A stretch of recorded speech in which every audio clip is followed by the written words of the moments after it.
Toshiibeats here, and today I'm driving a Lotus Elise and a Toyota MRS. I picked these two cars because they're both mid-engine cars, both have engines coming from Toyota, and they both have the same philosophy: lightweight, mid-engine, rear-wheel drive.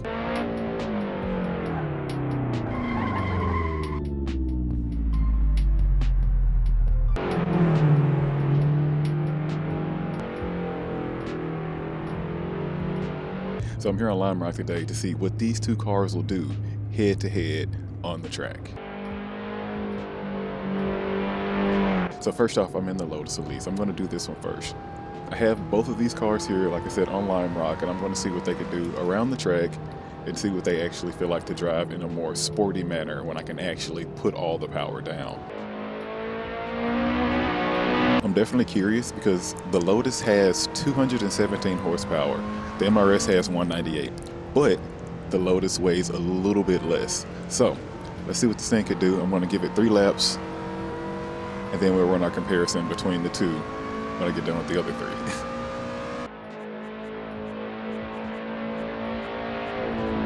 3. Okay, coming out of turn 1. Honestly, if you know what the Lotus is about, then you kind of know what to expect. This thing is a lot of fun. I'm still trying to get my gearing right for this track, but like I said, this thing is a lot of fun. It's lightweight, it's easy to throw into these turns, let off the throttle a little bit and it just dives in. Brakes are pretty good. Lime Rock is not a long track to be on, so I'm hoping that I can get some pretty decent lap times with these two cars and we could really have a nice comparison.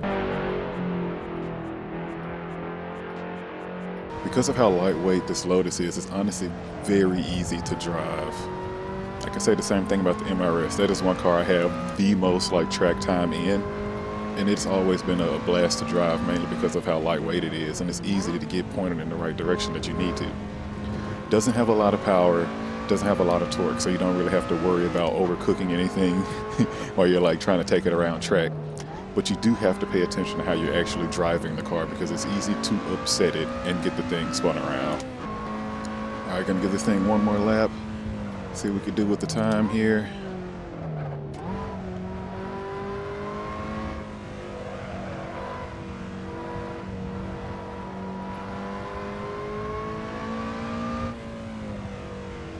This thing always seems eager to rev out at any point in the power band, so it makes it a blast to drive. It feels like you're going fast, even though you may not be.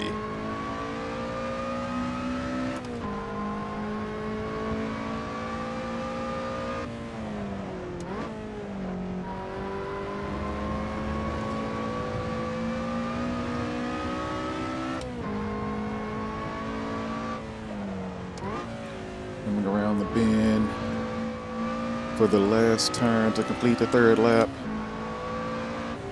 See how fast we are.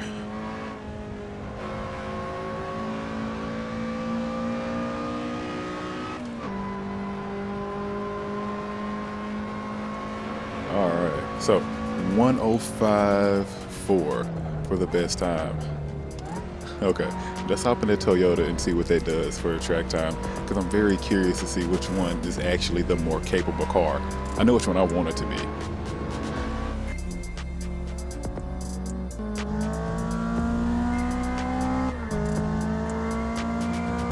Alright, so coming around the corner for the first warm-up lap in the Toyota MRS, and I gotta say, it's a big difference between the two cars. This feels lighter. You can actually feel it. I was thinking you wouldn't really be able to feel the difference between the two because they're both extremely light cars. But no, you can feel the difference in this one, especially when you're trying to get the car turned in.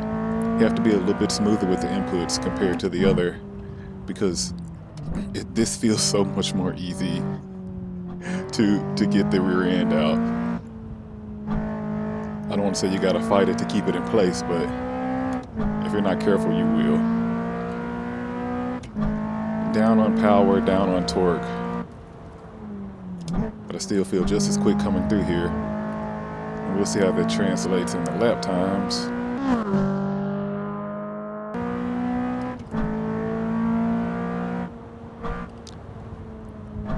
Feels so much faster coming through here. Maybe it's because I'm in 5th gear already, but I'm only going, well, I was going 90 at the time.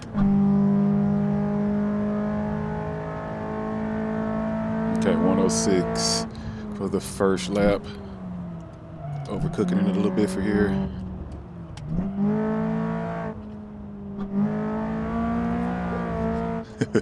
That's what I'm talking about. The snap oversteer for this car is very apparent.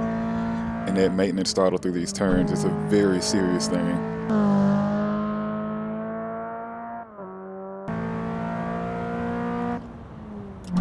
Yeah, as far as the driving experience so far, this feels like the car that has you more on edge. Like if you said, hey, you want a good entry level into the mid-engine, lightweight car to drive, you get the Lotus. You get this one when you actually want to go do some track stuff, because this thing feels like it is ready to go.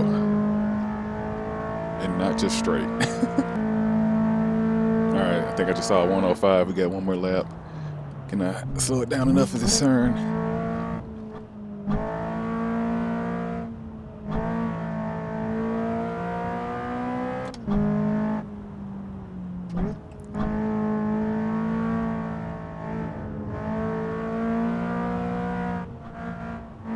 You can really feel, funny enough, the body roll on this thing coming through some of these turns. Feels like there's a lot more effort needed to manage a lightweight car, which I totally get, because it's trying to dance everywhere. You gotta try to keep it planted. A little heavy on the brakes coming through that section. Around the last turn, light on brakes, back on throttle. Went past the line, definitely. All right, what can we get on this time? I'm curious. No way. Okay. That's it. Yet 103. A 103 in the Toyota MRS. I want to say I should have known. I should have been able to guess it. But honestly, the horsepower and the torque difference between the two cars really made me believe that the Lotus would be the faster one around track. This, however, yeah, this is a nice little surprise. One, because it's my favorite car. Two, because once again, like I said, I didn't really expect it to squeeze out the numbers and actually be faster than the Lotus when they're pretty much the exact same car. The Lotus feels more refined, easier to live with. This is that dedicated track car / canyon carver that you have set up with a purpose. Alright. I haven't done a comparison video like this in quite some time, so if you do like it, let me know. Leave it in the comments, like, comment, subscribe, you know. But you know what I like to say. I will see you in the next car.